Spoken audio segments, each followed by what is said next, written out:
Hello there. My name is Sean Mooney. I am the author of Lost and Found, which is a story of choices you know, and how those choices can lead us to being lost and lead us to being found. Little choices, big choices, unconscious choices. Sometimes big choices can lead to just small changes, and sometimes the smallest change or the smallest choice can lead to the biggest of changes in our lives. And I've decided to read to you from one of those short stories, this one entitled Herman Martin. Herman Martin sat at his kitchen table.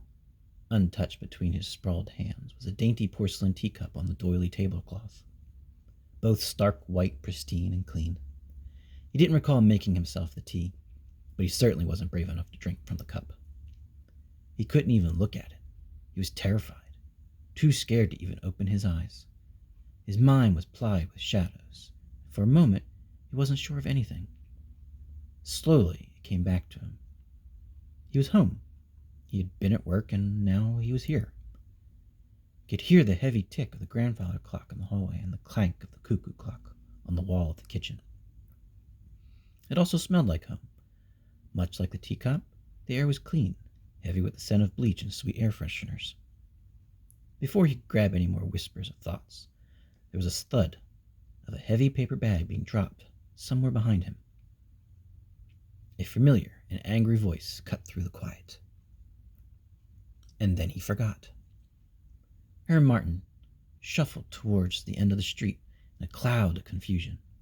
His head and back ached. This wasn't unusual for a man in his 60s. At the very least, it wasn't unusual for him.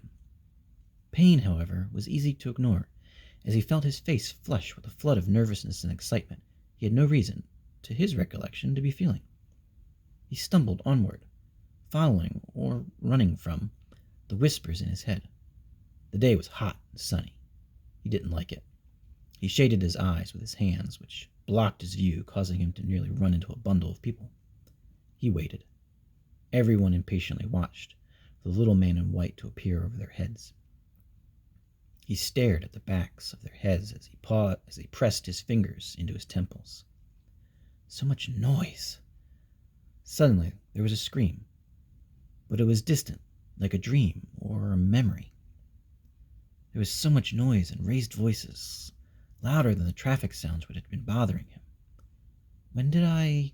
He began out loud to no one, or at least to no one within earshot. Just before another thought interrupted him. It's the left here, isn't it? Yes, left. As if miming, he pointed with a trembling hand. Why all this chatter? He thought to himself. What is taking so long? They were all talking very fast, with fingers jabbing this way and that way. I've got errands to run. You know what she's like if I mess up, he said, but no one even turned in his direction. As gaps in the group began to open up, Herman could glance to what lay ahead. Oh, he muttered upon seeing the mangled remains of some poor young soul. The body was all twisted at odd angles in the middle of the street, his face partially obscured by his hoodie. His face, partially obscured by his hoodie, was twisted in fear. A running shoe, nearly brand new, lay upended near the curb. Oh, Herman said as inventive expletives were exchanged by those around him. He covered his ears and stepped back. No need to get involved with that. As if to say, come this way. A little man in white appeared, so he could cross to the right. What a shame, he muttered, while rubbing at his temples. And then he forgot. Herman Martin was 2 blocks from his house when he suddenly realized that he was 2 blocks from his house. He glanced back nervously over his shoulder at the sound of sirens. He didn't like loud noises. They hurt his head. His fingers inched up to the sides of his head and pressed at his temples. His eyes pinched shut. It helped to calm him. Where was I going? His wife complained a lot about his lack of memory, and direction, and style, and. She had often told him about how he could get lost inside a paper bag. Prove her wrong, Herman, he muttered to himself. And then it hit him. The pet store. He sighed in relief. This was the way to the pet store, of course. Every day he was told to pick up cat food. Go and get cat food. And every day he would return home to, why did you buy so little? You're just going to have to go back tomorrow, and then you'll forget, and I'll get angry. He was happy. Why am I happy? Cat food, he said out loud to no one, and everyone. Presently, he waved at a man on a bicycle as he pedaled on by. The man smiled back. And then he forgot. Herman Martin stood outside a Friend for Everyone pet store, being shouted at. A man shouted at Herman, while a woman shouted at the man, while child's wailing carried over man, woman, and barking dog. The man was tall, thin, and managing to shout profanity while at the same time yank extra hard on the leash he was holding. His dog, the thin man's dog, was large, barking, and unhappy at being pulled back. The muzzle of the beast was an odd color. The woman was pretty, yet red from chest to face as she screamed at the thin man. She was kneeling on the sidewalk, a crying child in her arms. The child, a girl of yellow hair and pigtails, held a leash attached to a small furry lump nearby. Herman took a step back. He hated loudness. It made his head hurt. It took his hands from his ears and pressed his fingers into his temples. Please be quiet, he thought to himself. The thin man kept yelling. The dog kept barking. The woman kept shouting. The child kept crying. Herman took another step back and stumbled off the curb. He twisted, planting a hand on the hood of the cars to catch his balance. And then he forgot. Herman Martin was walking towards the end of the street. His legs and feet were sore. He felt tired. His back ached. His head hurt. Where? He said out loud to no one. Or maybe to the homeless man sitting at the mouth of the alley he had just passed. Errands, he thought. The thought made him feel better, and seemed to slow his racing heart. You're running errands, you old fool. Prove her wrong. He stopped, and not because the voice from afar was asking him to do so, but to get a better sense of where he was. He glanced about. Across the street and a few stores down, there was a commotion in front of the pet store. What's past the pet store? The grocer. He nodded to himself and set his feet in the right direction. A woman, a policewoman, was calling in his direction. She seemed in a hurry. He was never in a hurry. It made him forget things. He felt a hand on his shoulder and then the sensation of being turned. And then he forgot. Herman Martin was sitting on some cardboard. Resting in the nook of his crossed legs were his hands. Resting in the cradle of his hands was a gun. It was warm and burning his skin. Herman flinched and the gun dropped between his legs onto the cardboard. He pushed himself back from the weapon and found himself pressed up against a brick wall. What in the world? Herman said to the homeless man seated across from him in the alley. I said I saw what you did, the homeless man chuckled. Yes, I did. Now, what are you going to do for old Larry, huh? Larry's smile was big and bright, with a little warmth. Herman blinked. He took stock of his situation. He was in an alley. He didn't know where home was. His hands hurt. His side ached. His shirt was ripped. He brought his hands up to his eyes, as bending sent a twinge of pain down his spine. On the left there was a cut, not too deep, but raw-looking. He poked at the skin between his thumb and forefinger. It hurt. He looked back up at old Larry.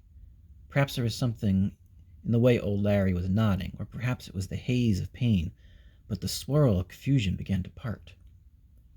And then he remembered. Mr. Adams, at his office door, Mr. Adams yelling. Mr. Adams was always yelling. This time something that shouldn't have been mailed had been mailed, and something that shouldn't have been shredded had been shredded. So much noise, and then silence. Mr. Adams on the floor. Mr. Adams quiet. Mr. Adams with a letter opener in his eye. And then he remembered. Alice. Alice in her Sunday best. Every day for Alice was Sunday. Alice angry. Alice was always angry. Shouting him for being home early, for leaving the door open. Alice putting away her shoppings. Alice falling back as the shelf in the cabinet breaks, sending dishes crashing down on her. Alice lying on the linoleum, cut, bruised, and dazed, and still managing to complain about how nothing was ever fixed right. Alice with a heavy platter being cracked over her skull. Alice with a shard of glass being dragged over her wrinkled neck. And then he remembered. He was running, wanting to get to his car. He remembered hating having to park so far from the apartment. And the next thing, he bumped into someone at the corner. "Excuse me," he said. "Pardon me," he said. But he was being ignored by the man having a loud conversation on his phone. He grimaced at the squeal of laughter from the young girls ahead and to his left as he tried once again to get by the man on the phone. He saw the young man in running clothes and a hoodie, cords dangled from his ears, the music playing so loud it could be heard over the traffic. He became angry at being ignored. He shoved from the back of the crowd. He smiled as the people ahead of him fell like dominoes. He smiled even as the young man in the hoodie was pushed, lost his footing, and fell into traffic.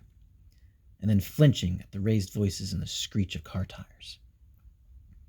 And then he remembered. A man, a thin man with a dog, a big dog, a girl, a little girl with a dog, a little dog, a woman, a pretty woman, barking, more barking, a man shouting for Beast to be quiet, the girl asking to go in the store again and again and again, a man, a woman, a child, and 2 dogs blocking his way into the store, and him, Herman, stomping on the thin man's foot, barking, blood, crying. And then he remembered.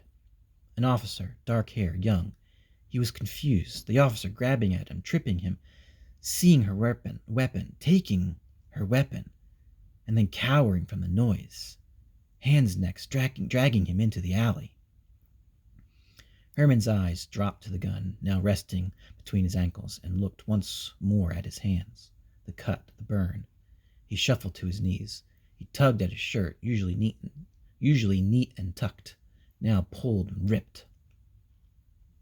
He gingerly felt his side as a sharp pain worked its way up and down his spine. Herman shook his head, not wanting to believe anything he was remembering or seeing now. Larry nodded, still smiling. "That's right. Now," he glanced right as a police car sped by. He waited a moment more in silence, his finger to his lips. When nothing looked like it would disturb them further, he spoke. "Now, what are you going to do for old Larry?" Herman's heart was racing. More noise was coming from the end of the alley. A trash truck. More noise from the street. Sirens. He hated noise. It hurt his head.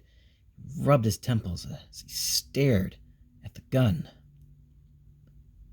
And then he forgot. That was Herman Martin, a story from Lost and Found. I'm the author of this book, as well as a book entitled Trees of Stone, which is a story, a fantasy novel about a lost artifact. But at its core, it's a story about redemption and being more than a dark past or a confusing present, being more than the sum of our parts.